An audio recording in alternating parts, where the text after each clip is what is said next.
A história começa quando o protagonista começa a recitar um feitiço de um livro que ele pegou. Parece que ele estava invocando algo e, olhando mais de perto, uma mulher com chifres apareceu. Vendo seu invocador, ela questiona o motivo de tê-la chamado. Cerca de 11 horas antes, o protagonista encontrou uma colega de classe que aparentemente estava confessando seu amor a Kenji. Parece que ela gostava dele há muito tempo e queria sair com ele. Ao ouvir isso, ele ficou feliz e aceitou imediatamente, orgulhoso do tempo que esperou para finalmente conseguir uma namorada, 17 anos esperando. Mas seu encontro logo se tornou trágico quando outra garota interveio, dizendo que a carta de amor era uma mentira. Uma após a outra, várias garotas apareceram, incrédulas, chamando Kenji de pior pessoa. As coisas rapidamente azedaram, enquanto todas se preparavam para lhe dar uma lição por brincar com o coração de uma donzela. Assustado, ele gritou na sala de aula. Ele percebeu que aquilo era um sonho terrível e que ainda estava preso ao passado. Outra pessoa concordou ao lado dele, dizendo que não é bom ficar remoendo essas coisas. Era professor o tempo todo, e seu amigo ria dele e da situação, enquanto Kenji era mandado para a sala de orientação depois das aulas. Parece que ele teve um momento difícil. Seus amigos o chamam de corajoso por dormir durante a aula de japonês da Kitagawa. Parece que ela tentou acordá-lo, mas mesmo assim ele não conseguiu levantar a tempo. Ele então revelou que estava fazendo algumas pesquisas. Seus amigos brincaram dizendo que ele estava apenas vendo coisas indecentes. Eles continuam zombando dele por terem encontrado suas revistas sujas e o chamam de antiquado. Seus amigos então sugerem que ele arrume alguém para namorar, especialmente porque a irmã mais nova de um deles é bastante popular. Assim, poderia apresentá-los. O protagonista diz que não quer incomodar a irmã deles e quer se declarar sozinho quando tiver confiança suficiente. Ao ouvir isso, eles dizem que ele fala as coisas mais estranhas. Ele também revela ter gasto toda a sua mesada do mês. E parece que é fim de semana, então sair está fora de questão. Além disso, ele tem coisas importantes para fazer hoje e amanhã.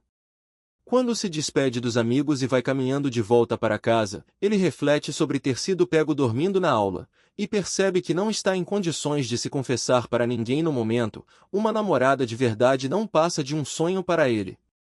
Mas hoje isso parece ter fim. Para melhorar e aproveitar sua vida escolar, ele planeja invocar um demônio para realizar seu desejo. Ele está determinado a fazer isso, mas tenta se conter, percebendo as palavras constrangedoras que o fazem derramar lágrimas de vergonha. O grande demônio que ele quer invocar é a Lady Green. Parece que ela possui a habilidade de realizar seu desejo. Ansioso, ele se pergunta se será capaz de negociar sem ficar nervoso. Mas com grande determinação, ele chega em casa querendo resolver seu passado de alguma forma e aproveitar sua vida com um relacionamento romântico de verdade.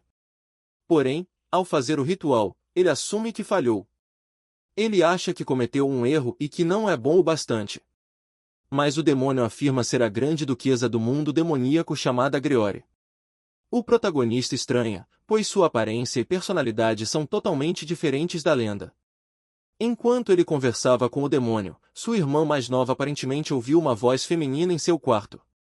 Ela questiona isso, fazendo Kenji entrar em pânico, achando que aquilo é ruim, e culpa o demônio pelo barulho. Ele implora para que o demônio coopere. Ele abre a porta rapidamente e pede desculpas, inventando uma desculpa de que estava tentando ajustar o volume para assistir a um filme e acabou exagerando no som. Sua irmã o repreende e avisa para não ficar acordado até tarde. Depois ela percebe que também não tem aula no dia seguinte e está bem acordada, sugerindo assistir ao filme com ele no quarto. O protagonista se desculpa e revela que na verdade estava assistindo vídeos adultos. Ouvir isso choca a garota, que o acusa de esse ser um dos motivos dele não ter namorada. Ela também nota que ele está com a cabeça para fora da porta, e pergunta se ele não quer que ela entre no quarto. Mas ele exclama que não está vestindo nada por baixo e estava vendo aquele tipo de vídeo. Isso faz com que ela exploda com ele. Parece que ele evitou mais um mal-entendido e conseguiu se safar na lábia. O demônio o insulta por ser péssimo em blefar. Ela também ameaça dizendo que, se ele sair do círculo mágico de proteção antes de assinar o contrato, ela acabará com a vida dele. Isso o deixa ansioso, mencionando algo sobre sua vida passada. Isso desperta a curiosidade da demônio, que pergunta se ele tem memórias da vida anterior. O protagonista lembra de coisas de 2 anos atrás, e isso também estava relacionado a invocá-la. Ela pede mais detalhes, curiosa. Ele então se apresenta como tendo sido um grande sábio renomado em um mundo de espadas e magia. O demônio não acredita e o chama de vergonhoso. Na vida passada, ele morreu em um acidente e tem coisas das quais se arrepende. Ele realmente queria voltar para seu mundo original. Ela fica confusa. Se ele fosse realmente um grande sábio, poderia fazer isso sozinho em vez de invocar um demônio para ajudar. Parece que era impossível para ele viajar para outro mundo em seu estado atual e enfraquecido. Não apenas sua aparência voltou ao que era, mas seu corpo fraco e a falta de habilidades mágicas eram fatais. Ele fez o melhor que pôde para reproduzir o ritual de invocação transmitido naquele mundo. Esse foi o motivo pelo qual ela foi invocada, pois possuía o conhecimento necessário. Griori fica curiosa sobre aquele mundo e se nele existia magia. Ao ouvir que todos possuem poderes mágicos no outro lado, ela não pensou 2 vezes em concordar e quis fazer um contrato especial com o protagonista. No entanto, ela avisou que a compensação por um contrato com um demônio como ela seria sua alma. Ele já sabia disso e pediu que ela só a levasse após sua morte natural, mas, claro, apenas se seu desejo fosse realizado. A demônio diz que ele é surpreendentemente cauteloso e se pergunta se ele tem mesmo condições de impor tais condições.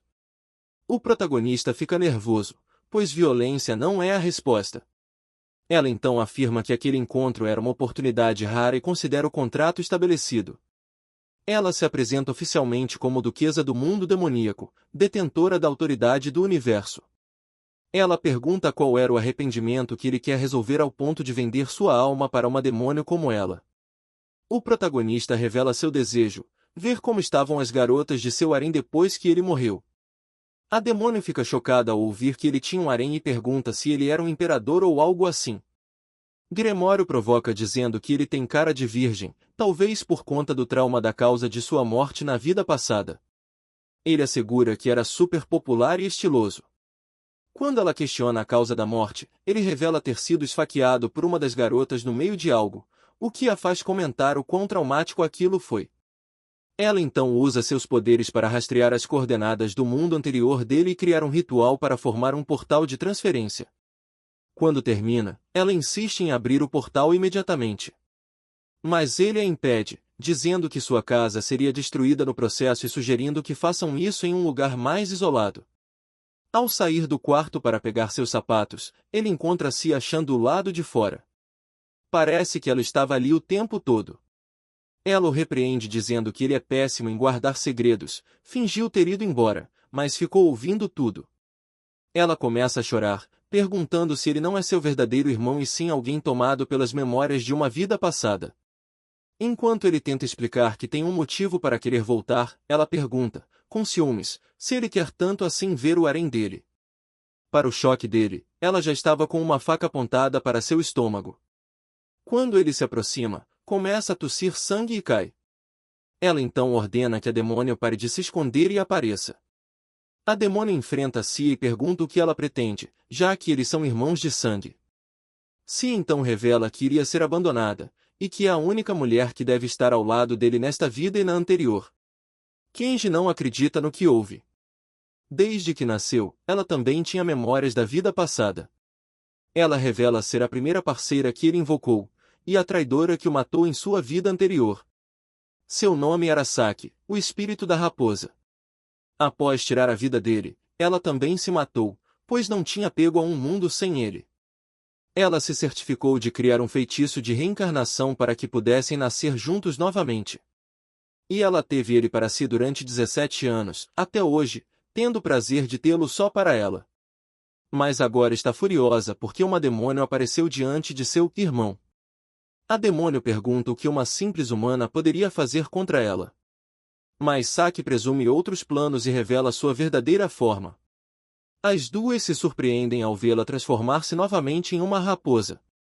Como aquele mundo era seu lugar de origem, ela pôde reencarnar ali. Diferente de Gremory, ela podia se mover normalmente naquele mundo sem magia. Ela insiste em ir para fora para resolver as coisas. O protagonista implora para que não lutem. Mas ele desmaia devido à perda de sangue. Saki diz para ele esperar por ela, pois logo irá morrer junto com ele para reencarnarem novamente e passarem a eternidade juntos.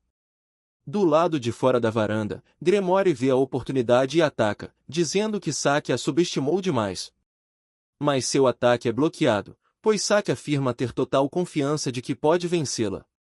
Dentro de uma barreira fechada, elas começam a lançar feitiços uma contra a outra.